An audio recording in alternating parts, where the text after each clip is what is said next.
All right. Hey, welcome to the Go for CEO channel, ladies and gentlemen. I have some incredible guests tonight. People that really care about what they're doing and just bringing the right information to you. So excited that, we interview CEOs, founders, entrepreneurs, intrapreneurs. If you checked out the last week's video, the intrapreneur, the first one on our channel was unbelievable. So check that one out. And by the way, subscribe to the channel if you're a newcomer. Hopefully you want to learn about how a business really gets started. What do they do in marketing? What do they do in scaling? How are they operating? And today I have a couple, a dynamic duo, a power couple, right? So Bill and Denise with the Wound Gurus, right? Wound Care Gurus. I'm sorry, Wound Care Gurus, right? And excited to have them on and just share kind of their journey and what's going on in their business. So Bill and Denise, welcome to the Go for CEO channel. Hey. Thank you so much. It's great to be with you. Thanks, John. Appreciate this opportunity to speak with your audience and maybe share something that may be helpful. Yeah, no, it's going to be a different type of business. There's so many types of businesses, and this is what excites me is that I get to see and now listen to, since I kind of took this venture on, all types of businesses, from social media gurus to they had a wellness healing person guru, right? So but now we have the wound care guru, right? Excited to have it on, and I know it's such a impactful business. I've seen you guys on LinkedIn and doing some incredible work to really kind of share the genuineness of what you're doing. So without further ado, why don't you guys share with us a little bit of kind of how you started thinking about the business, maybe a little bit of your background, and we'll go from there. You want to start? Well, yeah, I can start. We're both physical therapists by trade. So we started out as PTs, which to find a PT that does wound care, it's kind of like finding the unicorn in the room as it starts. So, and we both have a history. It's just amazing that I've done wound care my entire career, as has Bill, which is pretty unusual. And so we found this way where we could, actually share our passions, work together, have a home business, a family business, and it's just worked out very, very well for us. We both are now in education, and that's kind of where Wound Care Gurus came from then. I kind of semi-retired out of the corporate world, and Wound Care Gurus gave me an opportunity to be able to teach, and we do teaching for other organizations, teaching for ourselves, and just a place to be able to put that passion. Wow. I mean, so with that background of corporate, was there anything that kind of, I guess you learned from that you're using to then kind of engage into this opportunity? Oh, absolutely. I own my own private practice for about 10 years. So I started with that. And then I kind of went over into the corporate world where I was a manager, and I was even a regional manager. So I was managing 15 sites at that time. So I'm using a lot of my operation skills. And then Bill has always worked for himself. So the last 20 years or so. Yeah. So then it was kind of a meshing, if you will, of kind of what he always did. And also bringing my, corporate experience, my operational experience, and then kind of trying to meld that into what would work for both of us, and putting our personalities together and using the strengths, meshing that together. Nate. So tell us, I mean, obviously there's a dynamic here, right? Husband and wife kind of working together, and there's always that interesting side, right? That's right. So, but the interesting part is I think, last year we're in 2021, Go for CEO community. And, last year, obviously 2020, the pandemic hits, all this type of stuff. Was it recently that you started the Wound Care Gurus, or did it parlay into kind of an extension of what you already had established? That's a good question. As Denise was saying, both of us coming from the PT background, I worked as an employee in the PT industry for about 10 years full-time. And then in 2004, I started my own business, doing consulting and education before I even met this wonderful woman here. And I also, picked up a contract with a home health agency. So I was still doing PT stuff, but I was traveling all over the country and teaching about wound care because it was my passion. And that went on for up until, now, where we got to a point with Denise. She was kind of doing a little bit with the business, because of her limitation, working in corporate America, putting in 50, 60 hours a week, didn't have a whole lot of gas in the tank to also then jump in board and be like, oh yeah, I can do all this other stuff too. So we kind of put a plan in place, and we were able to strategically, one of the companies that we subcontract with for education was willing to bring her on as an educator as well too. So that gave us a way to start replacing some of her income. So we didn't go from, what she was making down to nothing, and she just kind of did that here and there. And then we made plans in 2020, January, that this was the year she was going to quit the corporate world. We were going to go, full-time focusing on our wound care stuff. But then at the end of 2019, we started having a conversation about what was missing in the wound care industry for clinicians. And one of the biggest things that we saw was missing that kind of inspired wound care gurus was the lack of clinical support. They might get the education, but when you get in the real world and you're down in the trenches, it's like, who do I turn to when I'm the only person who actually knows what I'm doing, and there's nobody I can turn to and be like, hey, how would you handle this? Because you're asking somebody with less knowledge than you do. And so that's kind of what actually spurred us to become the wound care gurus, is to actually provide clinical support. And then we also, we're going to do education, because webinars is a big thing. So we officially, incorporated Wound Care Gurus in January of 2020, and started developing our, how we were going to put everything in place. And while we were still running the other company that we were doing most of our education and training through, that we'd eventually kind of bring it all under one umbrella.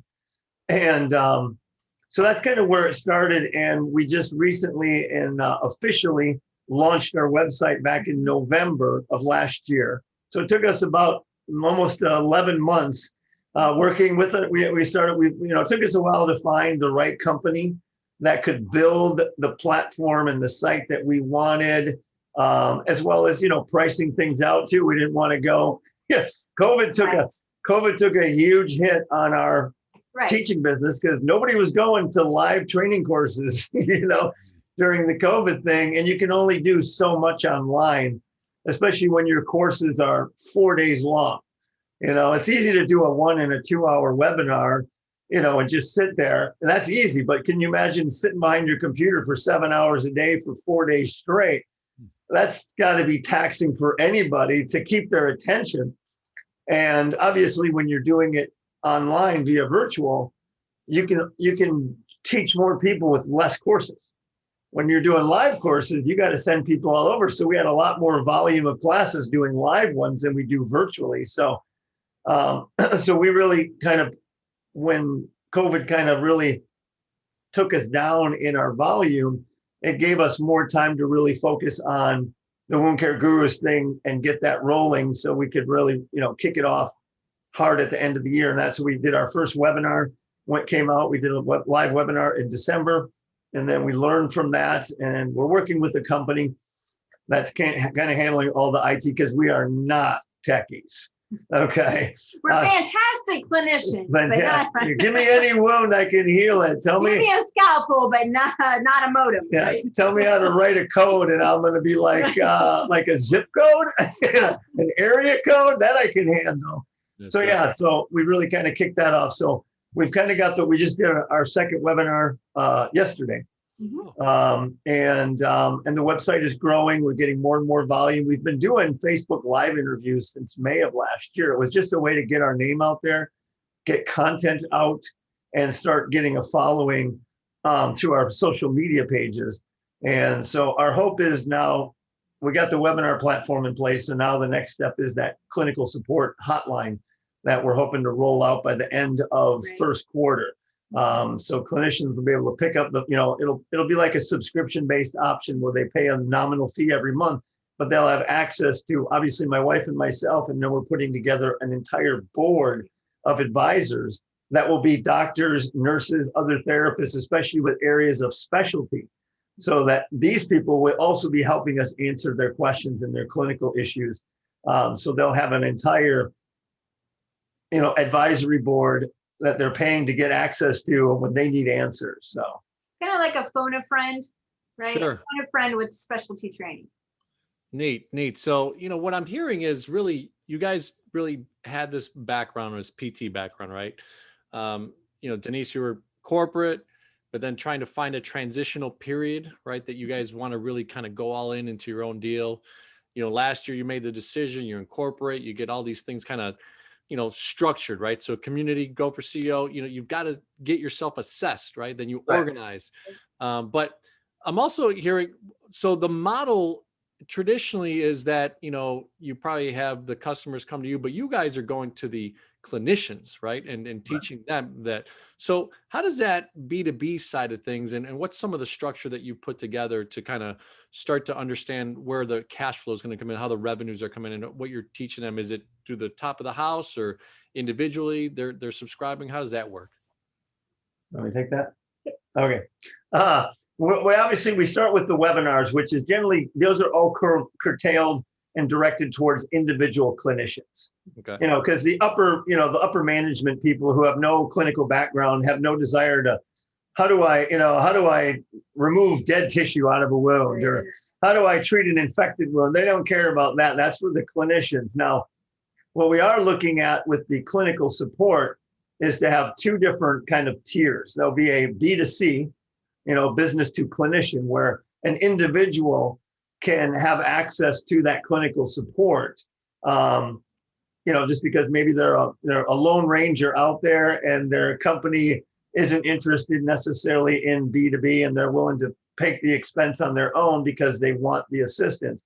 But we're also then going to be developing a B2B platform where we can market it to a hospital, to a nursing home, a home care agency, and say for X amount of dollars a month, you can have 5 unique users or 10 unique users. And so they can give a user code out to as many of the clinicians that their membership pays for. And then those clinicians will have access to us for that clinical support. And our focus is, again, primarily on just general clinical knowledge. We are not promoting any specific products. We're not in the sales business. We are in the education and consultation. Wow. No, yeah. I mean, what a unique kind of niche that you've put together. Competitively speaking, is there any other, people out there? We don't have to give their names, but do you feel like there's anybody out there kind of doing what you're doing, or you've kind of started to blaze a trail in this area? I don't really know of anyone. And I think it kind of started too, as, having the history and working with so many clinicians before, we've kind of just networked. At one point I had, about 200 employees.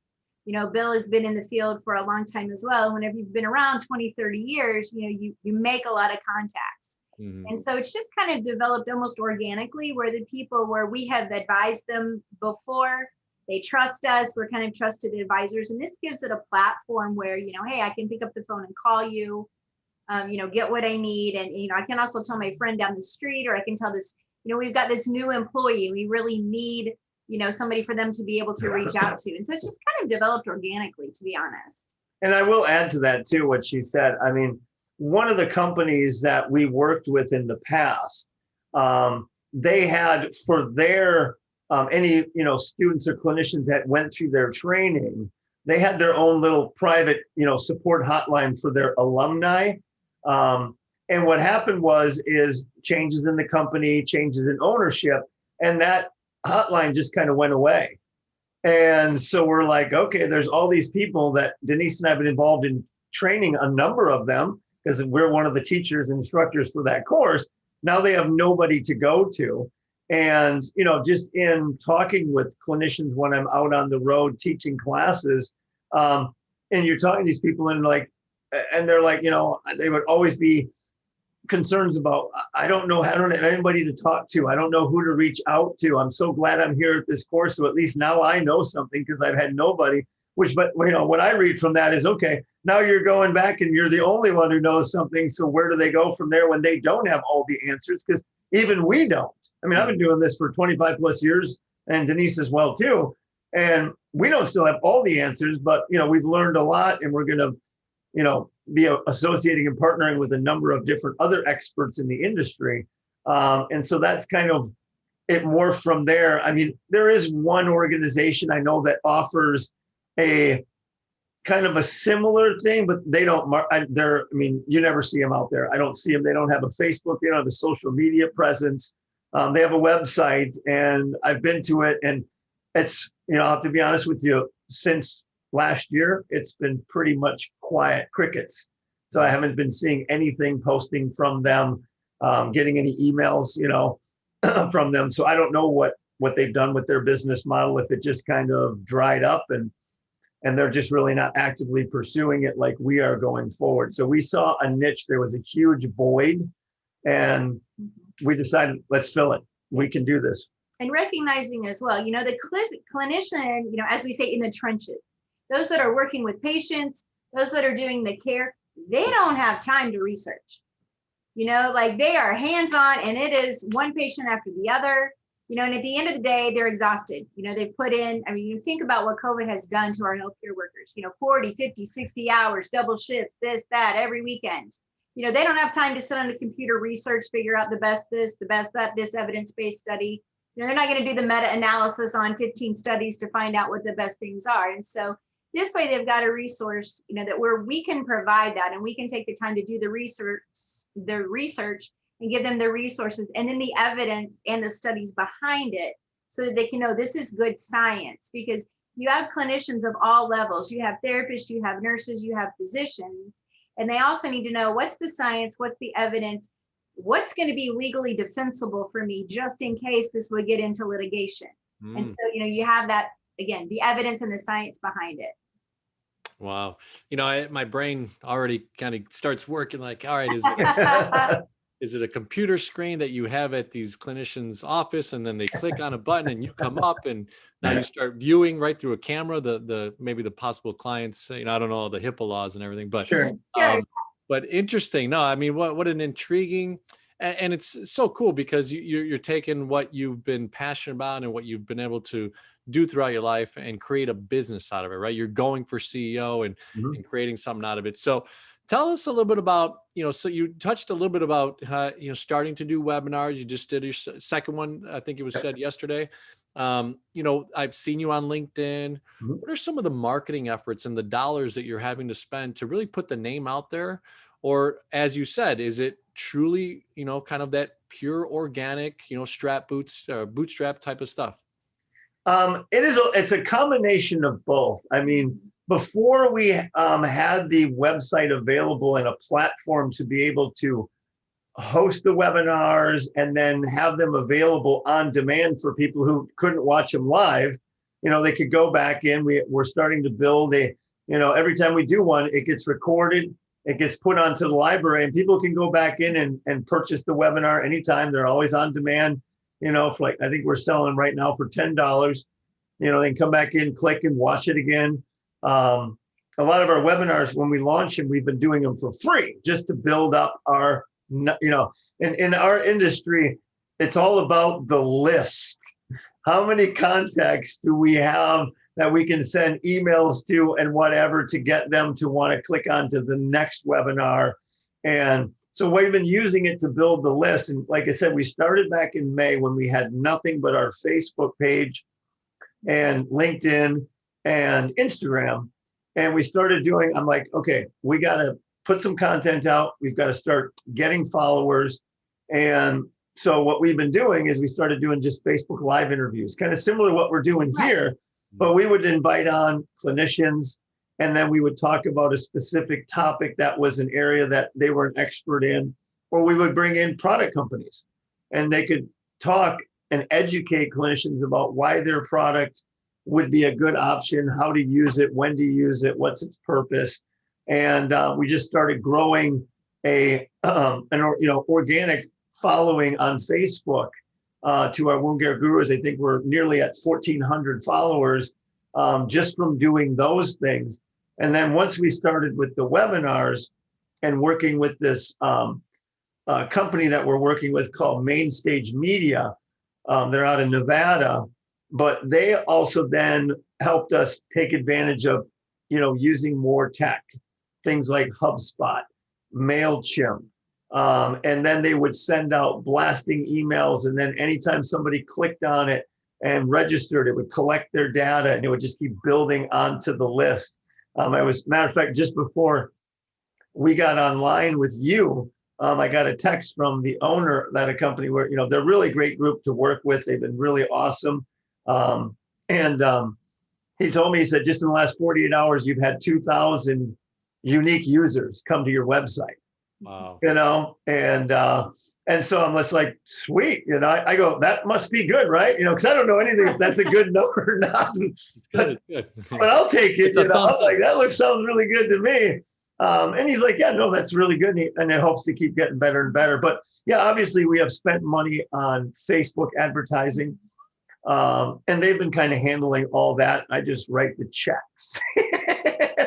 But I mean, I would have to say though, to be honest with you, our marketing budget, what we've been doing with these webinars, the first one, it was probably, I think it was probably around 500 that we spent for Facebook ads. And I think we probably doubled that on this last one, but we also had a bigger number of people. So obviously the more you advertise, and again, it's all about, we're not worrying about the profit right now, making money. We were fortunate that we've also been doing, because we have a lot of connections with vendors, companies that make wound care products. So I reached out to a good friend of mine who owns a company, and got his company to sponsor the webinar. So he cut us a nice big fat check, and he got to put his name all over that he sponsored the webinar for his company. And then we gave them some upside perks, free access to all your customers for the next 6 months. And we're going to do one of our Facebook Live interviews with them so they can kind of get out there, their product and stuff like that. But so that was one way to kind of curtail the startup costs, instead of just keep digging into our own pockets. I'm like, all right, we can use that money and just put it right back in for more advertising and, more infrastructure that our web designers are building into our platform. So, but again, I guess in terms of, compared to a lot of big companies, I'd say our marketing budget right now is probably pretty small overall compared to what a lot of companies are. So a lot of it is grassroots, because Denise and I are on social media, and we have, we belong to a lot of different wound care related forums and groups. Mm-hmm. So when we get, anytime we just post it and share it out there and push it out to everybody that we can. And LinkedIn's been great. I mean, I had 2 people request to connect with me. One was from Saudi Arabia, and I forget there was somebody from some other country. I'm like, hey, we're going international. I'm all good with that. And even the Facebook Lives, we've had people join us from like Ireland and from, it's just been amazing how, these people just show up. So, I mean, it's just been clinician to clinician. It's been great. And we have actually, our goal was eventually, our hope is to be, right, to be international, to be able to share this because of the technology and the social media, to be able to connect with people in other countries that are looking for because they have people, and those people have wounds too. Right. And so if we can help anywhere, that's kind of our passion, is to, we've been blessed, and, the old pay it forward, and pay it back. And that's kind of what we want to do, is give back to our community in a way that benefits them. Of course, obviously we're running a business here. We're not doing a nonprofit. So eventually it will be profitable for us as well too. But we always want to make sure, and our mission is to make sure we're providing a good product and a service to our customers. Yeah, I mean, you're helping all these professionals be better at what they do, right? Almost be like more fulfilled, Right. kind of on their daily journey of when they meet another client and having to think about something. So really, really cool. So operationally right now, tell us a little bit about the back office. All right, do you guys have a title for each other? What area do you have of the business that you work on a daily basis? Tell us a little bit about the infrastructure of how you kind of have developed your day-to-day activities. Well, one of the things we do here, of course, obviously we have a professional and relationship, and then also, being married. So, it's a 24/7, 7-day a week, 365 kind of thing. And we've leaned on our own strengths personality wise, because we have completely different personalities. Bill is a natural born leader. He's very charismatic. He's a driver, where I'm kind of a natural wingman. I am a helper, I'm a supporter. And so that, Bill has this laser focus, and he can be absolutely tenacious whenever he is after a goal, so it naturally flows for him to be like the CEO. And then coming from my ops background, I naturally kind of have a broader, more global perspective. And so, I'm kind of looking at well, what about this, and this, and then you give it to the tenacious one, and then he'll go after the goal. So working within your skill sets of what you're naturally adept at doing, and then trying to keep it organized. And that's kind of where, we kind of sat down there. There was a time that we were doing we would call it kind of a stand-up meeting, and we would meet for, 5 to 15 minutes every morning. Well, that's great when you're home and in a pandemic and you can do that. But then once you get busier, well, that's not really realistic anymore. So now we kind of switched it to a weekly organizational meeting where we literally sit down at the dining room table and we just kind of go through, all right, this is projects coming up. We call it calendar review. For one thing, we travel a lot. Are you home? Am I home? Who's taking a 16-year-old to do this? What's going to happen? Because you've got to manage professional deadlines, personal deadlines. You've got 24 access. We've got people in time zones all the way across the United States and sometimes even internationally. So we just kind of have a big organizational meeting on Wednesday, go over the calendar, do the calendar view, what projects are coming up. And I think naturally I have a tendency, I'm a binder person. I like paper, I like forms, I will upload stuff, but I can also flip through things and then flip back, and I keep meeting notes. I kind of, I'm kind of a secretary, and I keep these meetings. All right, this project, and I even go back to the Excels of, national action plans of, okay, here are the projects, here's who's responsible, here's the deadline. Let's throw this into the calendar, and this is what it looks like. And you have to create niches of, work time. Sure. So, that's kind of how we've worked some of it. You can add whatever you want. Yeah, she kind of, we gave her the COO, right? Because operations is her thing, details are her thing. Right. I mean, I'm fairly good at the details, but let's be honest, I let a few slip through here and there because I'm focused on the end game. So I'm grateful to have Denise, because she does she's the glue that holds the whole thing together. Because, I could literally just, I could just get too laser focused to the point where I miss things altogether and be like, oh, that was, and sometimes it could be important. So I've had to, we've had to learn to rely on each other's strengths. Obviously, I've been running the, as far as in the back office stuff, as far as the finances and doing that. I've been doing that for 17 years with my other company. So I still do that detail work. I kind of handle that right now. Just, because I've always been doing it. Eventually she wants to get trained on it, but we just had so many projects. It hasn't happened yet. So she's been focusing a lot on education and course development, stuff like that, things that, she's good at as well too, detail stuff. And we have a lot of irons in the fire in our businesses of what we do. And, we try to come up with a good balance. Every once in a while, I might bite off more than we can chew and throw the wheel off balance a little bit, but it's what makes for a lot more fun of a ride. I mean, if everything is just smooth, what fun is that?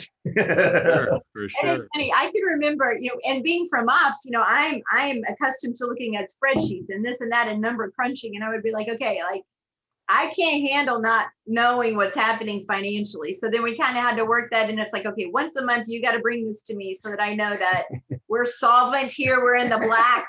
I'm a little bit of a control freak as well. So, and then it was like, right. Absolutely. So then it became, okay, well, once a month, we're going to do a financial review. We'll look at this. We'll do this analysis. We'll talk about it. All right, plan. Okay, now we're all right for, so just kind of working things through. I love it. It's such a different dynamic when you have a power couple, right? And I've identified each other's strengths, what you're doing good, especially in a business that you're kind of launching, right? Not understanding totally all the dynamics that you're going to Right. headwinds against, right? And things that will come up that you just didn't even realize, right? So obviously 2020, nobody realized. Exactly. Yeah, we went from all these live classes to right, and now what are we going to do, right? Yeah, no, I love it, and you've pivoted, right? So community growth CEO, when you're thinking like a CEO, being an entrepreneur inside of your own company, you got to think like strategically, right? And pivot to the next thing. Right. Understand kind of where your influences are. It sounds like one of your vendors with your website and some of the data analysis that they can give you, and how does SEO and Facebook market, that's really helped you guys, and the ROI, right? The return on investment of the dollars that you're bringing out. So all that stuff is so important, but it's really just, it literally is about going for it, right? And that's kind of the story I feel like you guys are saying is you've had the experience, you had the corporate world of being a regional manager and a higher up and having people with you. And then, Bill, you've run your own deal for a long time, but self-taught businessman. I took no business courses. I think I had an economics course in college my first year, and I couldn't understand his English because he was from some Asian country. Great guy, but I'm just like, I just kind of checked out. I bought the crib notes and never went to class again. So that's my business background. And you know what? And that's truly how you learn, right? It's always about being in the mix of it, understanding, sometimes you don't know maybe something in business that is a financial deal, or you don't know how the deal you're going to put together for this marketing company that is assisting you. Like you said, you had vendors that do all these products. You didn't realize, well, wait, they could actually sponsor one of these webinars. Wow, that's pretty cool. That's genius, right? And they were having the same problem. Those vendors can't get into the clinicians because everything's shut down. So this was a vehicle for them to get out as well. We're kind of all in the same boat here. So just helping them pivot as well. So it's a win-win situation for everybody. I love it. So look, you've been in business technically about 11 months from thought to incorporation to website to last few webinars. What's the next 90 days to 6 months looking like for you? Is there any scalability? Are you going to keep it lean and mean right now with you guys just alone? Do you feel like there's some, maybe, I don't know if you would go independent contractor to kind of join the team or employee? What's that kind of looking for you on the scalability over the next 6 months? Basically, right now we're going to stay pretty much just the two of us primarily. We'll continue to, from a tech standpoint with our webinars, we're going to continue to work with the same company because, they set everything up. I do the recordings and I send them into them, and then they clean them up. They make me sound like a rock star. And everything looks nice and stuff. And so they handle all that. So we don't need to deal with it. All we have to do is teach the content. Right. And at some point, I would, love to get to a point where we have to bring in some office staff to run all the background stuff because we would rather focus on other things.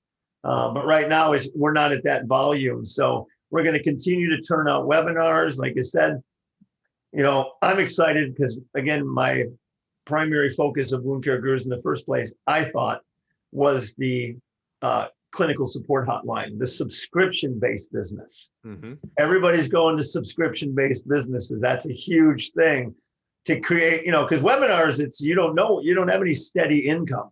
You don't know how many people are going to attend, how many people are going to purchase it, but you sign up people, clinicians and/or businesses on a recurring monthly membership. You've got guaranteed, so to speak, monthly revenue coming into the company. Now you're like, okay, now I've got really good money to work with. How can we expand?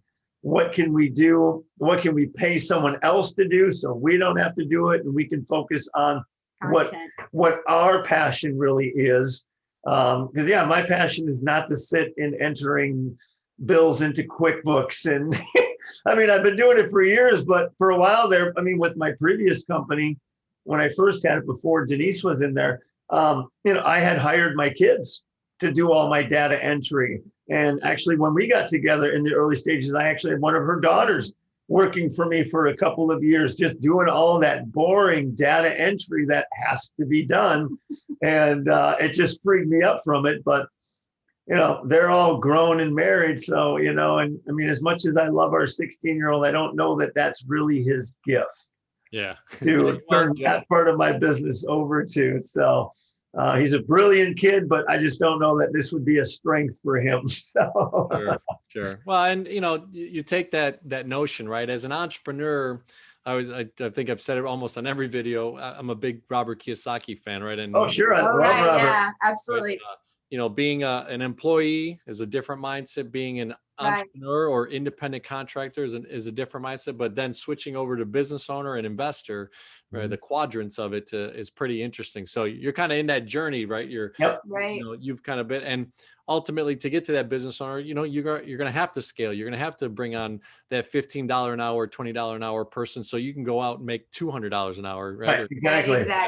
So it's pretty exciting. So as we start getting kind of wrapped up with the interview here, I did want to go into some of the specifics, right? When you think about wound care gurus, I mean, my mind goes everywhere. Like, my daughter can skin her knee, or I can have a bad accident. I know the other day my little one hit the corner of one of the tables. We had to get the ambulance in.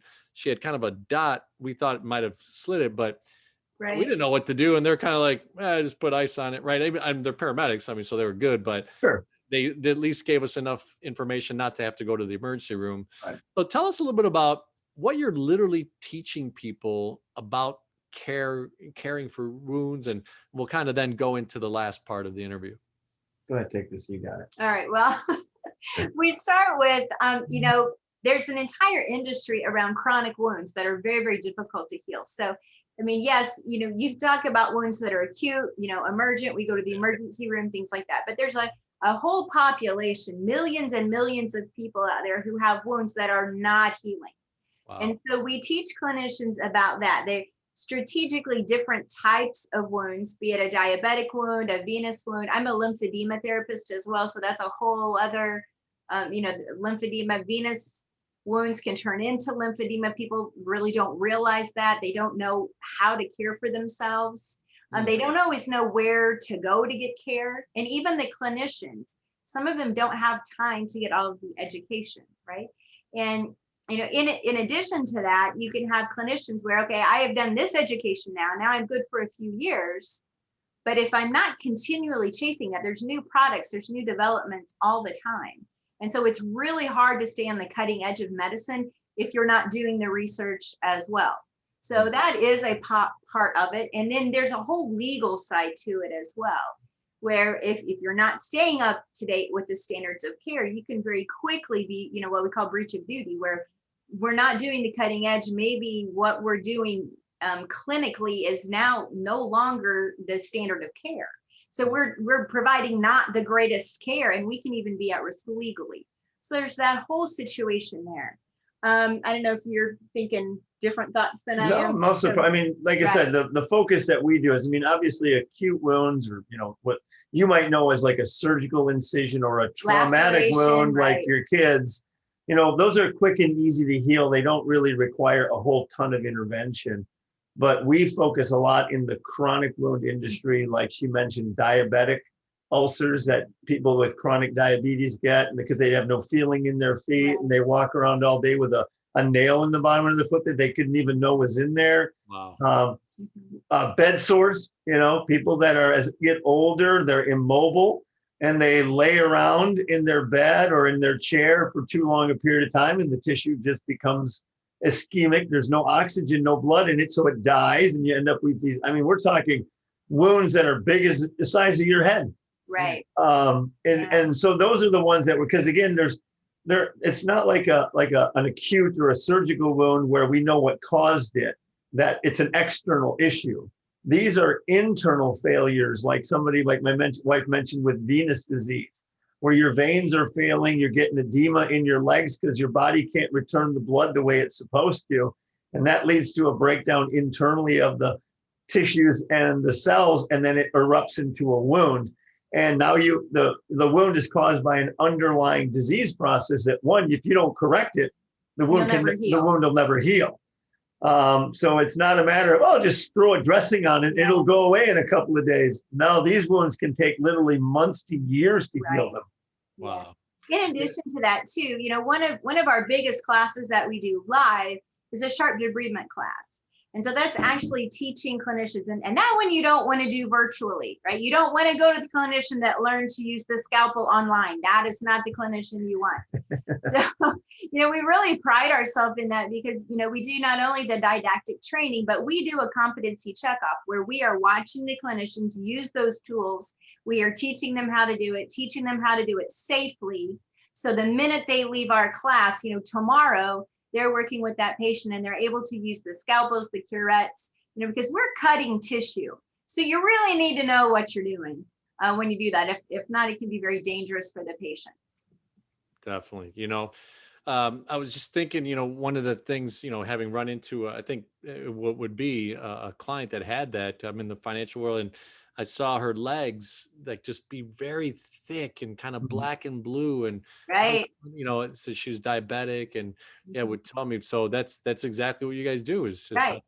And one of the most empowering statistics to me is, we think about diabetics and how, once you're diagnosed with diabetes, many times the fear is, oh my gosh, some diabetes have amputations. And that's what, oh my gosh, I'm going to have my leg cut off.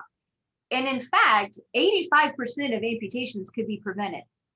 If we learn early on and we teach the patients early on, we don't ever have to have the wounds. Right. They don't ever have to have the amputations. All of that can be prevented when they know how to take care of themselves. And so that's what we're really passionate about as well, is making sure that the education gets to the clinician, but to the patient, so that, we don't have to have situations like this. I love it.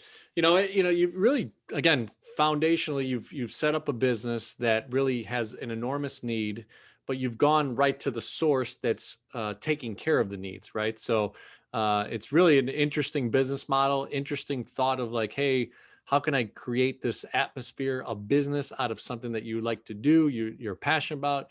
Obviously, you guys are experts in it, and you're still growing in it even year after year, learning all the things, and you've led us into some of the dynamics, right? I mean, some of the liable sides, some of the, techniques that have changed, the medicines that have changed. So I'm sure it's a busy time too. Do you guys have maybe like a continuing education scenario that you have to do? We usually are attending one or two of the major wound conferences. There's about a half a dozen a year in this country. So we're usually at least one, if not two a year. We're always going. We watch. We plug in and watch webinars by other people. Sure. I watched one earlier this week myself on a particular area that in wound care that I have a lot of interest in learning more about. It's fairly new.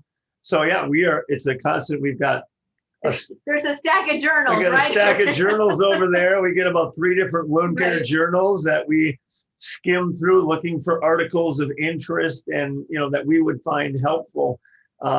And I know you made the comment, we do something that we love, and I have to be honest with you, in a former life, my ex-father-in-law gave me probably the best advice in the world. He told me, don't start a business in something you don't know anything about. You'll succeed if you can start a business in something you know what you're doing. If you don't know anything about making coffee, you don't like coffee, don't go start a coffee business, because you're not going to be happy doing it likely. I'm sure there's an exception to the rule, and I took that advice. I'm like, all right, like I said, we've got our wound care business, and I've told you, I've got I own a gym. It's kind of more of a hobby business, but I love exercise and fitness. So I had no issue. I was comfortable. I knew what I was doing. I understand the basics. So I did open that, 10 years ago. And stuff like that. So, but I've always focused when Denise had her private practice, she didn't go and start she didn't go and start a Subway. She started a PT practice because she knew that. And so I think if there's any advice I would give to a new entrepreneur is, a good way to start a litmus test is, do you know anything about it? Do you like it? Because if you don't, it's going to be a rough haul and slug to get it to succeed because your passion won't be there. And I think too, what we've always said is, when you love what you do, you never work. Yeah. Right. Sure. You're doing what you love. So it doesn't feel like a job. It's not taxing. Yeah. Because you're in that sweet spot of where, you really have strengths and you have the passion and it's what you enjoy. So it doesn't wear you out. You don't get burnt out. I can get up at 6:30 in the morning, start my morning routine, and I can work on projects on and off throughout the day till I go to bed. And at the end of the day, I'm like, I don't feel like I worked at all. Right. That's awesome. That's awesome. And look, I mean, there's a lot to learn from that. Obviously a lot of people, are looking for different ways, right? This channel is meant to teach. We had a franchise guy on, we had, like I said, a healing guy on, so it's just different gamuts, and hopefully we're bringing just real down to earth CEOs, founders, entrepreneurs, intrapreneurs inside of companies that will bring the type of message. So as we kind of bring this interview to an end, I always like to share, or ask the questions of CEO, right? So, and we'll kind of maybe be a little bit different on the E, but C is for client experience. And even that, I mean, you don't have necessarily a B2C, you're more of a B2B, right? B2C with clinician, but not B2C with consumer. So tell us a little bit of the value proposition, maybe in about 30 seconds, like what makes Wound Care Gurus the top-notch, best in the business, right? Of how you do the client experience.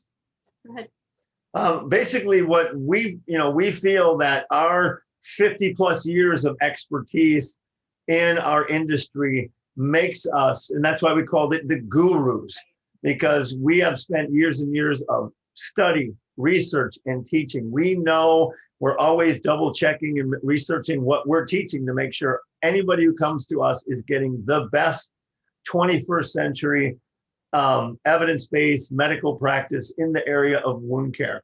And they can be confident that we're not going to steer them in the wrong direction and leave them without something that we can back up with science. And we don't feel there's anybody really out there that does it. There's a lot of organizations do it, but even when I look at them, I still see people doing things that are outdated.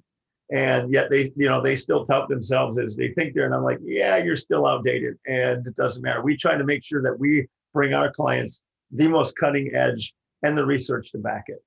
Love it. Love it. And Denise, you might add a little bit to this one, even though you guys don't have employees, but with your background of managing employees, what do you think it's going to look like as far as employee engagement as you bring on either an independent contractor to work with you or an employee in the future? What are some tricks that you think you'll bring to the table? I think one thing is to always look at a patient's skill, an employee skill set. And even when I had my managers and they won awards, they won the area of the year, twice in 4 years. And it wasn't because I was the greatest leader. It was because I could empower them to do what they were great at, and that I could give them the energy. Sometimes it's the pep talks. Sometimes it's, okay, you are having a bad day. Call me. Don't explode at work. Call me. Let's talk you off the ledge here. Take a deep breath. Nobody died. All right, let's work through it. Because when they're, when an employee is emotionally, they're at high emotions, they are not thinking logically. So then you have to bring kind of like, okay, let's simmer down here. Let's do some problem solving, that kind of thing. So just working with the strengths of the employees as well. And then as a leader, you lead them, you guide them to where, the goals of the company are. So you use their strengths and you empower them, but then you have to fill in the gaps and either help them, guide them, create the guardrails to where they can function independently, they can be empowered, but you fill in the weaknesses so that they are still excellent for your company. Woo! Watch out. I can't wait till you guys start. There's a reason why she's my partner. You guys are complimenting each other fantastically. So the last one is operational excellence. Maybe 30 seconds on, what do you think you guys are doing to make sure that the operation is running the right way and kind of bringing that value proposition? I think for us, it's realizing knowing what we can do and what we're not good at, and bringing on people, people that we're contracting with right now to handle the techie stuff, and really get out there instead of us thinking, because like I said, in my old company, a lot of times I kind of figured everything out on my own, and it was ugly. It didn't always go smooth, and I probably took 3 steps forward and 10 steps backwards sometimes, and even with the Facebook Live interviews, I kind of jumped on board and said, I'll learn this on my own. Well, you go back to some of our earlier interviews, there's all kinds of technical issues. You're like, they didn't go smooth. Now I'm almost perfect, but not quite yet. But, it's just something, realizing what your strengths are, and then not trying to do something. Realize that sometimes it's better to pay someone else to just do something. It'll be done faster, more efficiently, and it'll ultimately be a better product. It'll be a better product, and it'll cost you a lot less in the long run. Because your time is worth a lot. Yep. And I think, you can spend a lot of time trying at a lot of things, and it may get you to where you need to be, but if you can hire somebody with the expertise, in the long run, it's going to save you headache, frustration, and a lot of labor time. Yep. Love it. Love it. Well, guys, I mean, what an incredible interview. I hope you feel the same. Oh, it was awesome. This was a great experience. Thank you. Thank you. Thank you so much. So let's tell everybody your website, if you feel comfortable, your phone number, like where can people reach you? And then we'll also put it in the description when we drop this on our social media outlet. Sure. Yeah, we can be reached. Our website is www.woundcaregurus.com. Our number 844 Wound Gurus. That's WNDGURU. Or it's 844-963-4878. And then, of course, you can follow us on social media. We got a Facebook page at Wound Care Gurus, Instagram, and LinkedIn. So check us out. We'd love to have a conversation with anybody that's interested. Awesome, guys. Well, hey, thank you so much. One of the things with the Go for CEO channel is that 6 months to 12 months at worst case scenario, but if within the next 6 to 12 months, we'd love to reconnect with you guys and hopefully build a tribe of people that start to, follow Wound Care Guru, follow the interview. And over the next 2-3 years, they get to understand and experience how you guys are growing and how you kind of dominate the marketplace of what you're going to do. So excited to have you on in about 6 to 12 months, guys. And, very appreciative for coming on board. And thank you so much for joining us. And everybody in the community, Go for CEO, subscribe to the channel, leave a comment for Denise and Bill. They'll want to interact with you. If you have a question, maybe about some wounds or things, or maybe you're a physical therapist that you're like, man, I finally found someone that can help me, take a look at the description and all the ways to connect with Bill and Denise. So thank you so much, guys. And Wound Care Gurus, we'll see you at the top. All right. Sounds good. Thanks, John. Thank you so much.